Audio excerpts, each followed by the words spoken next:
Hello મિત્રો, રામ રામ ને સીતારામ। આજે અમે આવ્યા છીએ પક્ષીઓને શણ નાખવા।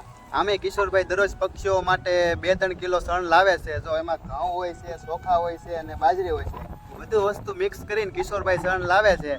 કૂતરાઓ માટે 20-30 રૂપિયાના બિસ્કિટ પણ લાવે છે।